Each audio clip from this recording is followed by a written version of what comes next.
Pavlov had discovered a fundamental type of learning called classical conditioning. An original stimulus elicits an automatic unlearned response. Both stimulus and response happen naturally. They are unconditioned. Then a second, neutral stimulus that never elicits the unconditioned response by itself is introduced just before the presentation of the original stimulus. If the neutral or signaling stimulus is presented alone, and a response occurs as if the original stimulus were still there, we say that conditioning has taken place. The reverse is also true. Pavlov and others studied the extinction over time of such conditioned responses. The learned connection is gradually weakened.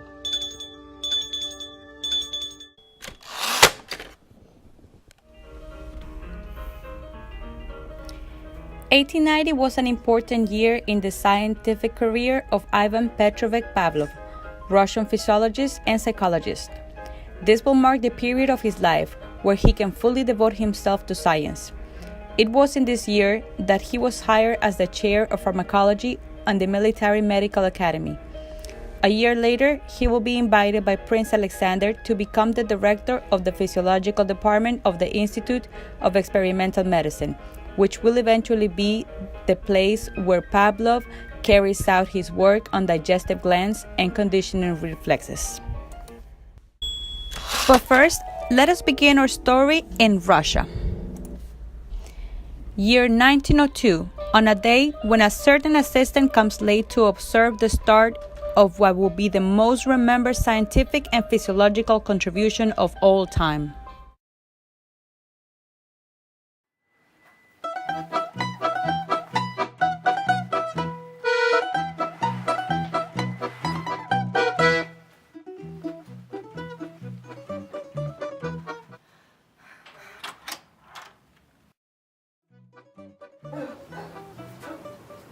Oh, running late on a very important day. I see Dr. Boris Babkin, medical historian. I apologize, it won't happen again. The devil only knows what it was. Stop making excuses. Anyways, we have a lot of work in the name of science. Much of it has already been lost to that Bekrev. Conditioned reflex. Take away the cortical salivary center in the brain, and those conditioned reflexes of your dogs are nothing. I will show you in the next meeting with the Society of Russian Physicians. Just you wait. That twaddle, he is debasing science. Science! I will disprove whatever he is planning. Calm down, Dr. Pavlov. Prashkaya might get disturbed by your enthusiasm. Oh, of course. We must take away all external stimuli. So, Professor Pavlov, where is it? What are we doing today? Just watch. I'm gonna go get the stimuli. Right, of course.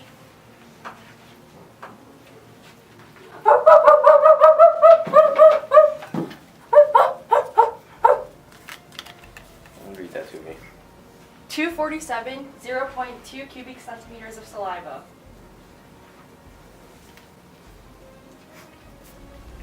This was done in intervals of 3 minutes and was tired again after an hour in increasing minutes. 357, 0.0 cubic centimeters of saliva. That must be the dog's conditional response. Rizna has learned how to anticipate, but now we must move on to the idea of extinction. We've also tried exposing her to different types of food to see how she reacts, especially when we give her pleasant or unpleasant ones. The pleasant ones could be like meat powder, and the unpleasant ones could be mustard or lauric acid. Of course. I want to take this test further by using a lot of unnatural stimuli like light or sound. Contrary to popular belief, the dog experiment of Pavlov did not occur in a single Eureka day in scientific history. In fact, his research on conditioning reflexes took about 32 years to study, analyze, and test. In the following years, Pavlov and his colleagues will develop more creative ways to test conditioning responses and make tools that will help set up the experiment. The metronome. Yes, Professor.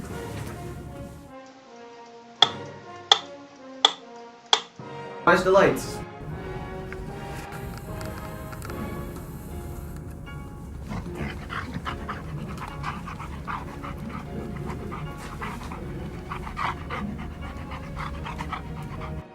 Play the harmonium.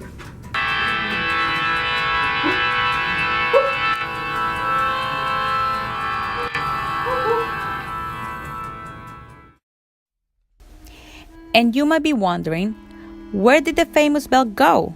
Well, they didn't use such a bell. They used a combination of lights and sounds to influence a dog's behavior by using an unconditioned or natural response, such as the dog salivating when eating, and pairing it with unrelated conditioned stimulus, such as a sound. So next time, the dog will learn to associate sounds with eating. There are just some things a dog does not need to learn. Through his research of classical or Pavlovian conditioning, science and psychology will never be the same, and his findings were one of those that paved the way for a famous school of thought, behaviorism.